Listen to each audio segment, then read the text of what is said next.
నాస్తికుడే నమ్మిన క్షణం కంచి పరమాచార్య వైభవంలోని కథ. ఆయన పావన గాథల్లో ఇది ఒకటి సంఘటన. అనన్య సామాన్యమైన కరుణ ఎలా ఉందో ఈ కథ ద్వారా తెలుస్తుంది.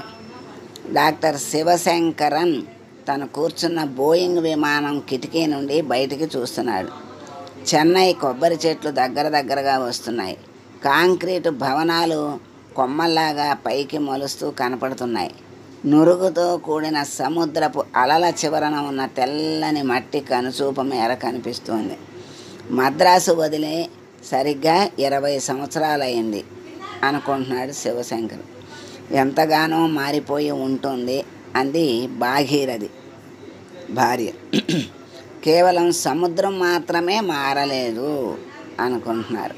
భాగీరథి తన చేతి సంచి తెరిచి దాంట్లో చాలా ఉన్న చిన్న సీసాల్లోని ఒక సీసా తీసుకుని తెరిచి అందులో ఉన్న గులాబీ రంగు ద్రావణాన్ని చేతుల్లో వేసుకుని చెక్కిళ్లకు పూసుకుని కేవలం 10 నిమిషాల్లో తన వయస్సును తగ్గించేసుకుంది. చిన్నగా దాని పరిమళం విమానం అంతా వ్యాపించింది. శంకరాచార్యులను చూడటానికి కూడా ఇలా సింగారించుకోవాలా అన్నాడు శివశంకరం.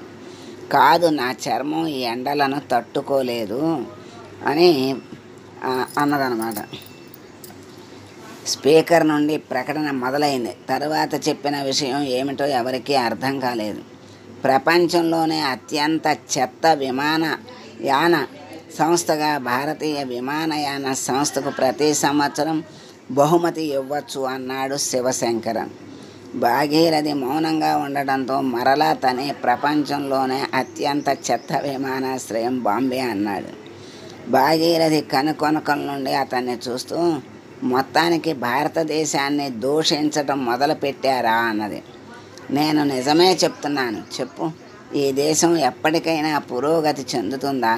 విమానాశ్రయంలో తాగటానికి ఒక చుక్క నీరు లేదు, కూర్చుని సేద తీరడానికి ఒక కుర్చీ లేదు. అమెరికాలో ఖాయమైన మన టిక్కెట్ గురించి వారికి సమాచారం రాలేదు అన్నారు. విమానం 3 గంటల ఆలస్యం. అసలు ఈ దేశానికి విమానం ఎందుకు అని శివశంకరన్ రెచ్చిపోయాడు. భాగీరథి మౌనంగా ఉండిపోయింది. ఎందుకంటే వాటికి సమాధానం చెప్పుకుంటూ వెళ్తే ఆ చర్చ ఎక్కడికి వెళ్తుందో తనకు తెలుసు. కానీ శివశంకరన్ తన వ్యంగ్య ధోరణిలో కాంచీపురంలో ఏదైనా హోటల్ ఉంటుందా అని, లేక మనం ఆరు బయటే ఉండాలా అని అంటున్నాడు. భాగీరథి ఏమీ బదులివ్వలేదు. ఒక అల్యూమినియం పాత్రతో మరలా తను మౌనంగానే ఉంది. విమానం రన్వేను తాకి ఒక్కసారిగా గురయ్యింది. ఎంత చెత్తగా దించాడు విమానాన్ని అన్నాడు శివశంకరన్. విమానం నిలిచిపోయింది. నీకు అంతగా వెళ్ళాలి అని ఉంటే నువ్వు ఒక్కదానివి వెళ్ళి దర్శనం చేసుకో, నన్ను ఎందుకు మధ్యలో లాగావు అన్నాడు శివశంకరన్. నువ్వు కూడా వారిని చూడాలి అంది భాగీరథి. నేను ఎందుకు? నాకు ఇలాంటి వాటిపై నమ్మకం లేదు. నేను భౌతికవాదిని, దేవుడు అతీంద్రియ శక్తి లేదని విశ్వసించేవాడిని అన్నాడు. తమ సంభాషణను ఈ విధంగా పొడిగించటం ఇష్టం లేక విషయం వేరే వైపు మరల్చాలని ఈరోజు ఏ వారం అని అడిగింది. భారతదేశానికి వచ్చి ఈ విమానాల కోసం వేచి చూసిన తర్వాత వారాలు కూడా మర్చిపోయాను. ఎందుకు ఇంత సమయం తీసుకుంటున్నారు? ఈ జనాలకు ఏరో బ్రిడ్జ్ ఎందుకు? ప్రయాణికులందరూ ఆదరాబాదరాగా బయటకు వెళ్ళే ద్వారం వైపు పరిగెత్తారు. 3 గంటల సేపు కూర్చుని ప్రయాణం చేశారు. 3 నిమిషాల పాటు కూర్చోలేరా? ఏం భారతీయులో ఏమో అంటున్నాడు. నువ్వు భారతీయుడివి కావా అని అడగాలనుకుంది భాగీరథి. కానీ తెలివితో విషయాన్ని వేరే వైపు మరల్చింది. నువ్వు మొదటిసారి అమెరికా వెళ్ళినప్పుడు నీ వద్ద ఎన్ని డాలర్లు ఉన్నాయి అని అడిగింది. $2. కేవలం $2. అది అతనికి అత్యంత ఇష్టమైన విషయం. ఇప్పటికి ఎన్నిసార్లు చెప్పాడో. కెన్నడీ విమానాశ్రయంలో దిగాను, ఒక ఫోన్ కాల్ చేసుకోవడానికి కావలసినంత డబ్బు కూడా లేదు. అప్పుడు నాకు కలెక్టర్ కాల్ అంటే ఏదో కూడా తెలియదు, కలెక్ట్ కాల్ అంటే ఏమంటో కూడా తెలియదు. అప్పుడు నాకు అన్నాడు, మరలా ఇంకోసారి ఆ కథనంతా వినడానికి భాగీరథి సిద్ధమైంది. ప్రయాణికులందరూ క్రిందకు దిగిపోయేదాకా ఇద్దరు సీట్లలోనే కూర్చున్నారు. 50 అడుగుల దూరం ఎండలో నడిచిన తరువాత ఏసీ హాల్లోకి వచ్చారు. ఎస్కలేటర్ పనిచేయటం లేదని వ్రాసున్న బోర్డును చూసి వ్యంగ్యంగా నవ్వుకున్నాడు శివశంకరం. ఈ దేశం తన పేదల ఆకలిని తీర్చి జనాభాను నియంత్రిస్తే చాలు, ఇంకేం అవసరం లేదు. శాటిలైట్లు, మిసైళ్ళు ఎందుకు? దేశ సమస్యలకు 2 వాక్యాల్లో సులభమైన మార్గం ఇచ్చేశాడు శివశంకరన్. ఏమీ బదులు చెప్పకుండా నడుస్తోంది భాగీరథి. ఇలా చెప్పటం సులభమే, కానీ దాన్ని ఆచరణలో పెట్టడమే పెద్ద సమస్య. కంచి వెళ్ళేదాకా తను ఇటువంటి చర్చలలో పాల్గొనదలుచుకోలేదు. హాలులో ఒక ట్రాలీ తీసుకోగా అది కదలడానికి మొరాయించింది. భారతదేశంలో కనీసం ఒక ట్రాలీని మంచిగా తయారు చేయలేరా అన్నాడు. స్వయంవరంలో మెల్లిగా నడిచి వచ్చే రాకుమారిలా కన్వేయర్ బెల్ట్పై సామాను వస్తోంది. అప్పుడు ఒక సహాయకుడు దాన్ని అందుకుని దానిపై వ్రాసిన సంఖ్యను తప్పుగా చెప్పాడు. ఎక్స్క్యూజ్ మీ అంటూ శివశంకరం అటువైపు పరిగెడుతూ అతని చెయ్యి పట్టుకున్నాడు. వెంటనే ఆ సహాయకుడు కోపంతో, ఈ సామాను నీదైతే చెప్పు, అలాగాక నాపై చెయ్యి వేశావు అంటే నేను కూడా పై చెయ్యి వేయటానికి ఎంతో సమయం పట్టదు. నువ్వు ధనవంతుడివి అయితే అది నీ ఇంట్లో ఉంచుకో, ఇక్కడ నేనే అధికారిని అన్నాడు. ఏమంటున్నావు అంటూ శివశంకరన్ ఇటువైపు తిరిగేటప్పటికి మొహం ఎర్రబడిపోయింది. వెంటనే సార్బిట్రేట్ మాత్ర తీసుకుని నోట్లో పెట్టుకున్నాడు. కోపాన్ని భాగీరథిపై మరలుస్తూ, ఇదంతా నీ వల్లే, ఎందుకు నన్ను ఇలా కించపరుస్తున్నావు? నేను భారతదేశానికి రాను, ప్రిన్స్టన్లోనే ఉంటానని చెప్పాను. నాకు ఇదంతా ఇష్టం ఉండదు, ఎందుకు నన్ను ఇలా వేధిస్తావు? మద్రాసు విమానాశ్రయంలో ఒక లోఫర్తో నేను ఇలా మాటలు పడాలా అన్నాడు. రేయ్, ఎవరు లోఫర్ ఇక్కడ? ఒక్క గుద్దానంటే నీ బర్ముడా మొత్తం రక్తసిక్తం అవుతుంది అన్నాడు అతను. రా వెళ్దాం, ఎందుకు అతనితో గొడవ అని భాగీరథి పక్కకు లాక్కెళ్ళింది. అలాంటి సమయంలో ఎక్కువ మాట్లాడకూడదని తనకి బాగా తెలుసు. వాళ్ళు బయటకు వచ్చి తమను తీసుకువెళ్ళడానికి రావాల్సిన కారు కోసం చూస్తున్నారు. ఇతర ప్రయాణికుల కార్లు రావడంతో వాళ్ళందరూ వెళ్ళిపోయారు. వెంటనే ఆ ప్రదేశం మొత్తం ఖాళీ అయిపోయింది. ఆటో కావాలా? 70 రూపాయలు మాత్రమే, మైలాపూరే కదా అన్నాడు. నేను ఎక్కడికి వెళ్ళాలో నీకెందుకు అన్నాడు శివశంకరన్. ఆయనతో మాట్లాడకు అంటూ భాగీరథి జోక్యం చేసుకుంది. నేను ఊరికే అడిగాను మేడం, ఎందుకు అలా కోప్పడతారు అని ఆటో డ్రైవర్ జవాబిచ్చాడు. అప్పుడు ఒకతను వారి వద్దకు వచ్చి, మీరు శివరామన్ కదూ అని అడిగాడు. డాక్టర్ శివశంకర్, కంచి వెళ్ళాల్సిన వారు మీరే కదూ? కారు కోసం ప్రదీప ట్రావెల్స్ వారిని అడిగారు కదూ అన్నాడు. అవును అన్న. ఉండండి, నేను కారు తెచ్చాను. నేను శివరామన్ కాదు, నేను సరే శివశంకర్ గారు, రండి, కారు తెచ్చింది మీకోసమే అన్నాడు. ఆ డ్రైవర్ను చూసి భాగీరథి ముచ్చటపడింది. వారి సామాను తీసుకుని కారు వెనకాల పెట్టి కారు తలుపు తీసి వారు లోపలికి వెళ్ళి కూర్చున్న తర్వాత తలుపు వేసి వెళ్ళి డ్రైవర్ సీట్లో కూర్చున్నాడు. ఎటువంటి ట్రావెల్ ఏజెంట్స్ వీళ్ళు, కనీసం పేరు కూడా సరిగ్గా చెప్పరా అన్నాడు. కొన్నిసార్లు ఇటువంటి పొరపాట్లు జరుగుతాయి టెలెక్స్ సందేశంలో. డ్రైవర్ తన మాటలను పూర్తి చేయటానికి శివశంకరన్ వదలలేదు. మీ దేశంలో ఏది సరిగ్గా చేస్తారు గనక అన్నాడు. డ్రైవర్, నీ పేరేంటి అని అడిగింది భాగీరథి. పాల్రాజ్ మేడం అన్నాడు. ఏసీ వెయ్యమంటారా, పాటలు పెట్టమంటారా అని అడిగాడు.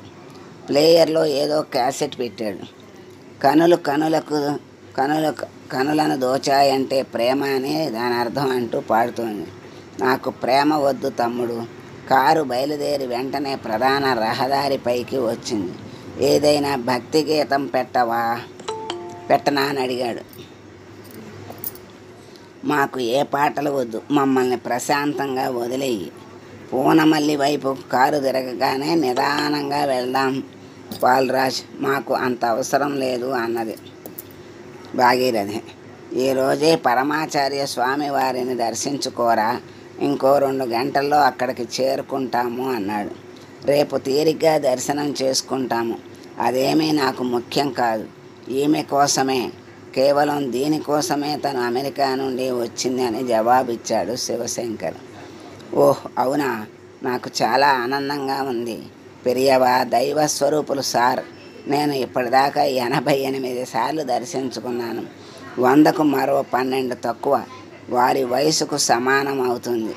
బాలరాజు, నువ్వు క్రైస్తవుడివి కదా? అవును సార్. అయితే ఏమిటి? విడ్డూరం అన్నాడు శివశంకరన్. మా ఇంట్లో ఆయన దేవుడు. మీకు తెలుసా, స్వామివారు ఒక్క చూపు చాలు కోరుకున్నవి దక్కుతాయి. నీకు జరిగిందా అని అడిగాడు. ఎందుకు లేదు? నా కుమార్తె రోజ్మేరీకి తపాలా శాఖలో ఉద్యోగం దొరకాలి అనుకున్నాను. మరలా దర్శనానికి వెళ్ళేటప్పటికి తనకు నియామక పత్రం వచ్చింది. అవునా? ఆయన టెలిఫోన్లో కూడా ఉన్నాడా? శివశంకరన్ మాటల్లోని వ్యంగ్యం పాల్రాజు గమనించలేదు. పెరియవా, దేవుడు దూరం నుండే వారిని దర్శించి వేడుకోండి, మీ కోరిక నెరవేరుతుంది. ఇంతకు మీకు ఏమి కావాలి సార్? కాంచీపురంలో మంచి హోటల్. మేడం, మీకు? మనశ్శాంతి. సార్ చాలా చతురులు. చూడు పాల్రాజ్, నాకు ఇటువంటి వాటిపై నమ్మకం లేదు. నా పరిశోధన ప్రకారం నాకు భగవంతుని అవసరం లేదు అన్నాడు. నాకు కావాలి సార్ అన్నాడు పాల్రాజ్. ముందర చూడు అని గట్టిగా అరిచాడు శివశంకరన్. పెద్ద లారీని ఢీ కొట్టబోతూ వెంట్రుకవాసిలో తప్పి కారు తారు రోడ్డు నుండి కిందకు దిగి ఒక చెట్టు వద్ద ఆగింది. శివశంకరన్కు భయంతో చెమటలు పట్టాయి. పాల్రాజు కిందకి దిగి టైరు పంక్చర్ అయినట్టు గమనించాడు. 15 నిమిషాల్లో టైరు మారుస్తాను అని చెప్పి పనిలోకి దిగాడు. శివశంకర్ సిగరెట్టు వెలిగించాడు. ఆ చెట్టు కిందనే ఒకతను కొబ్బరి బొండాలను అమ్ముతున్నాడు. ఒకటి కొట్టివ్వనా సార్ అన్నాడు. వద్దు, నాకు తాగాలని లేదు అన్నాడు. మీకోసమని ఒకటి కొట్టాను సార్ అన్నాడు. మరలా అగ్గి మీద గుగ్గిన అవుతాడని అనుకుంది భాగీరథి. కానీ ఏ కళనున్నాడో సరే అని తీసుకున్నాడు. తీయని కొబ్బరి నీళ్లు తాగి, ఇదొక్కటే ఈ దేశంలో ఇంకా బాగుండేది అన్నాడు. పాల్రాజు, నువ్వు కూడా ఒక కొబ్బరి బొండాన్ని తీసుకో. లేదు మేడం, స్వామివారిని దర్శించుకునేదాకా చుక్క నీరు కూడా తాగను. మనం వెంట్రుకవాసిలో తప్పించుకున్నాం. అంతా పరమాచార్య స్వామివారి అనుగ్రహం వల్లనే అన్నాడు పాల్రాజు. అవునా? తన వ్యంగ్య ధోరణితో అన్నాడు శివశంకరన్. వారు కంచి చేరుకునేటప్పటికి మధ్యాహ్నం 3 గంటలయ్యింది.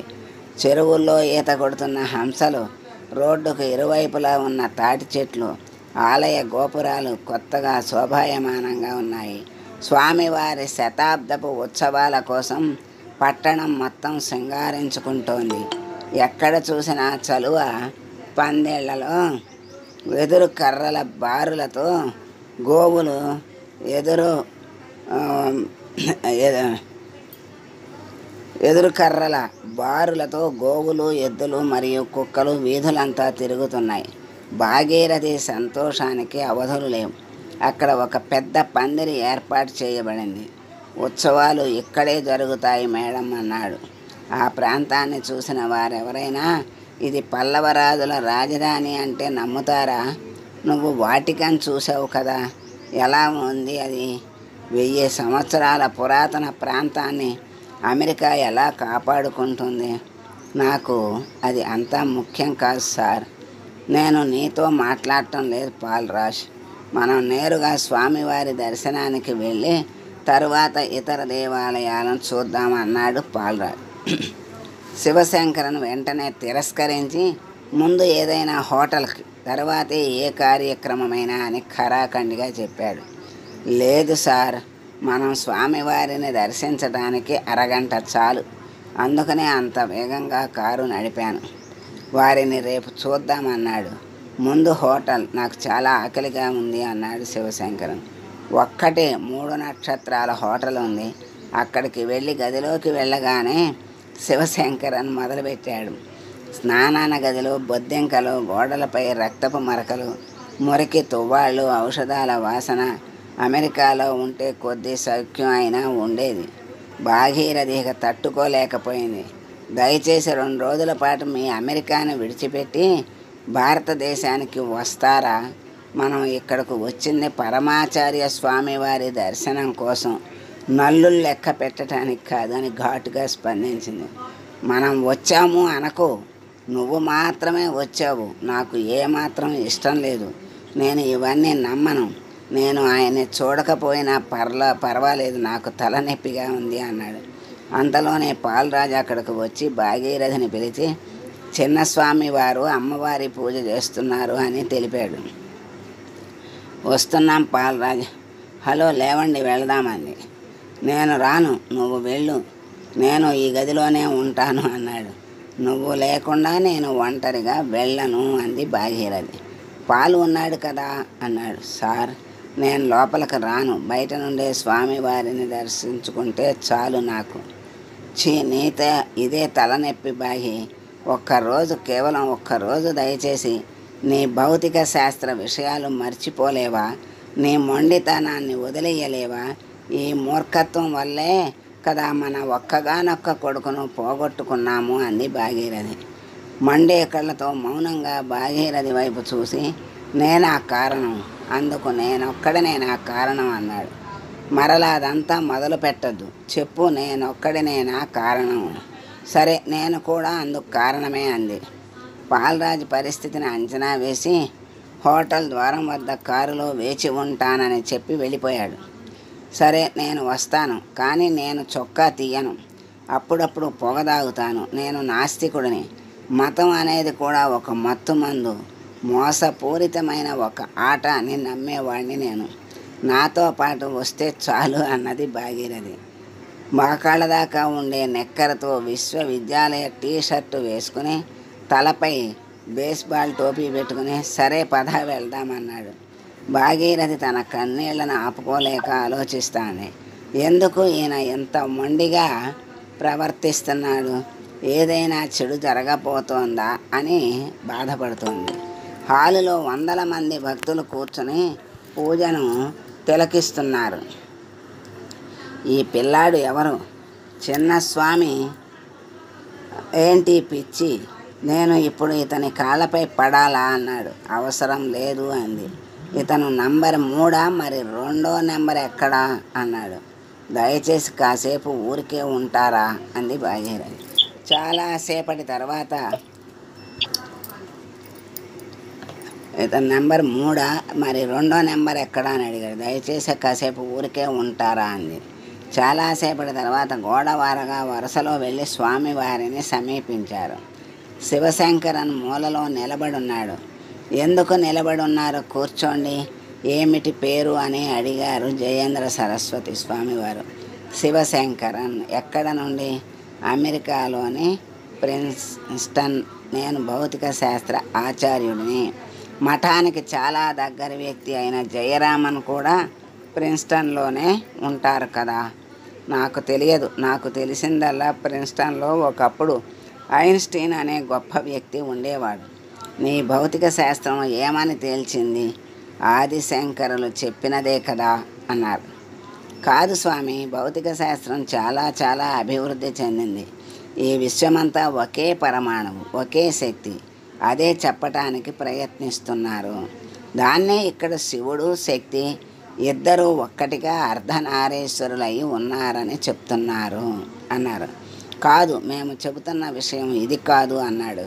అది ఆంగ్లము, ఇది సంస్కృతము. భవానిత్వం, నేను నీవు అవుతున్నాను. నేను మరియు నాది నీలో కలిసిపోతున్నాను. ఇదే వారు చెప్పింది. అది ఇలా కాదు. భాగీరథి మధ్యలో అందుకని పదండి వెళదామన్నది. నీవు అద్భుతాలను నమ్మవా? లేదు. పాల్ బ్రంటన్, ఆర్థర్ కోస్లర్ లాంటి వారు దీని గురించి చాలా రాశారు. వారి గురించి నువ్వు వినలేదా అన్నాడు. లేదు.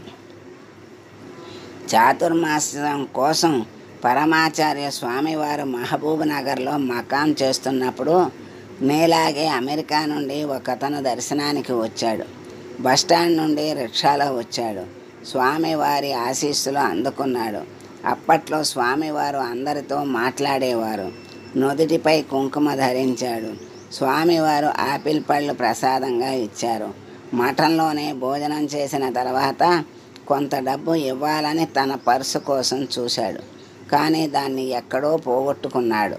పర్సు మాత్రమే కాదు, పాస్పోర్టుతో పాటు $15,000 ట్రావెలర్స్ చెక్కు కూడా పోయింది. అతడు నిశ్చేష్టుడయ్యాడు. వెతకడానికి ఎక్కడికని వెళ్తాడు? భోజనశాలలోనూ లేదు. రిక్షా అతని ఇంట్లో కూడా లేదు.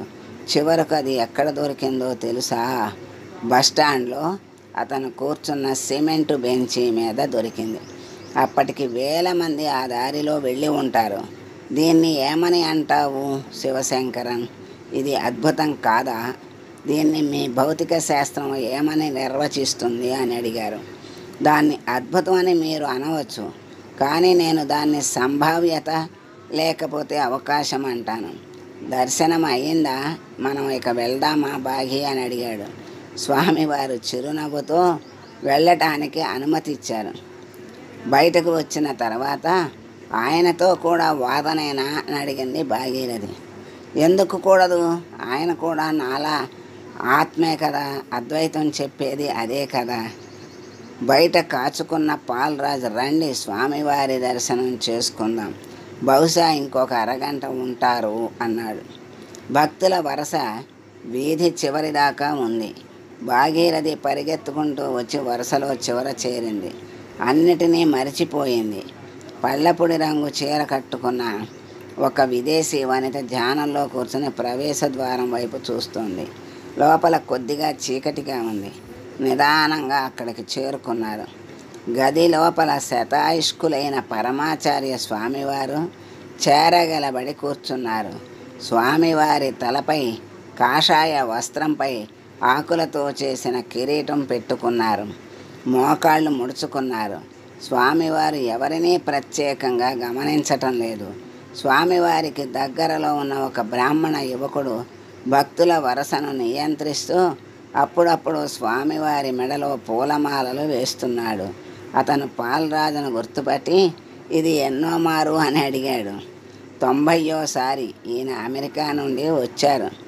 అమెరికా నుండి చాలామంది వస్తుంటారు. రండి మామి, దగ్గరకు వచ్చి దర్శనం చేసుకోండి అని వారిని ఆహ్వానించాడు.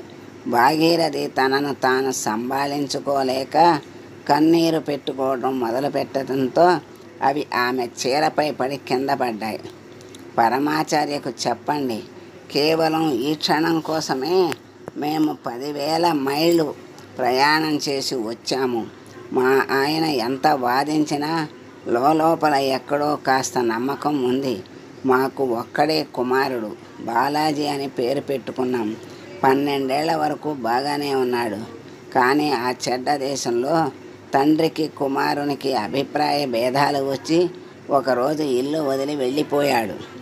నేపాల్, సిలోన్, జపాన్ ఇలా ప్రపంచమంతా తన కోసం వెతికాము. ఏమైనా జరగరానిది చనిపోయాడో లేక బ్రతికే ఉన్నాడో కూడా తెలియదు. మా నాగానొక్క కుమారుణ్ణి పోగొట్టుకున్నాము. ఈనాటికి మనసుకు ప్రశాంతత లేదు అంది. స్వామివారిని ప్రార్థించండి సార్, మీరు కూడా. ఆ యువకుడు స్వామివారి వద్దకు వెళ్ళి చెవిలో విషయమంతా చెప్పాడు. స్వామివారు చెయ్యెత్తి ఆశీర్వదించారు. పెద్ద కళ్ళతో కళ్ళజోడులో నుంచి ఒకసారి భాగీరథిని చూశారు స్వామివారు. భాగీరథి మనస్సు సంతోషంతో పొంగిపోయింది. ఆ యువకుడు రోజా పువ్వులను, ఆపిల్ పండును ఇచ్చి, అంతా సరిపోతుంది, దిగులు పడకండి, పిల్లాడి పేరు ఏమని చెప్పారు అని అడిగాడు. బాలాజీ అన్నారు. వారు బయటకు వచ్చారు. ఎందుకు చిన్న పిల్లలా ఏడుస్తావు అని అడిగాడు శివశంకరన్. సినిమాలలో జరిగినట్టు మన అబ్బాయి మన ముందు ప్రత్యక్షమవుతాడు అనుకుంటున్నావా అన్నాడు శివశంకరన్. కానీ తను తట్టుకోలేక ఏడుస్తోంది. బాగి, ఏంటిది పిచ్చిదానిలాగా? అందరి ముందు ఏమిటిది? రా వెళ్దాం. మొదటిసారి సానుభూతి చూపిస్తూ ఆమెను అనునయిస్తూ భుజం చుట్టూ చేతులు వేసి తీసుకువెళ్తున్నాడు. వారి వెనకాల ఒక సేవకుని గొంతు వినపడింది. మామీ, పరమాచార్య స్వామివారు మీకోసం ఒకరిని పంపారు అని వినపడింది. ఎవరది అని అడిగాడు. ఆ సేవకుని జతలో ఒక యువకుడు కూడా ఉన్నాడు. ఏయ్ బాలాజీ, నిన్న స్వామివారు చెప్పలేదా రేపు వాళ్ళు వస్తున్నారు అని చెప్పారు కదా, వారు వీరే కదా అని అడిగాడు. అవును, మా నాన్న మరియు అమ్మ వచ్చారు అన్నాడు ఆ పిల్లవాడు. ఇక రాయడానికి ఏమీ లేదు అంటున్నారు. ఇంకా సినిమాలో కనపడినట్టు కనపడతాడు అనుకుంటున్నావా అన్నాడు కదా. ఆ స్వామి మీద నమ్మకంతో అక్కడి నుంచి వచ్చినందుకు మరి అక్కడికి చేరిన ఆ పిల్లవాడిని జాగ్రత్తగా వీళ్ళు చూసుకుని వాళ్ళు వచ్చిన తర్వాత వాళ్ళకి స్వామి అప్పచెప్పారన్నమాట. అట్లా మరి ఆ ముందు రోజే నీ కోసం వస్తారు అని చెప్పాడు పిల్లవాడికి. వీళ్ళేనా అంటే మా అమ్మ నాన్న అని చెప్పాడు. ఇంకా మరి నాస్తికుడైనటువంటి వాడు నమ్మక ఏం చేస్తాడు? అందుకని నాస్తికుడే మరి ఆస్తికుడైనాడు. ఈ కథ చక్కగా మనకి తెలియజేశారు. ఏదో శక్తి ఉంది అని నమ్మకం, కానీ ఆ శక్తి భగవంతుడు కాదు అని అతని ఉద్దేశం. సైన్స్ అంటారు. ఆ సైన్స్ ఎక్కడి నుంచి వచ్చిందో అర్థం కాలేదు, ఇప్పుడు అర్థమై ఉంటుంది. శుభం. సర్వే జనా సుఖినో భవంతు.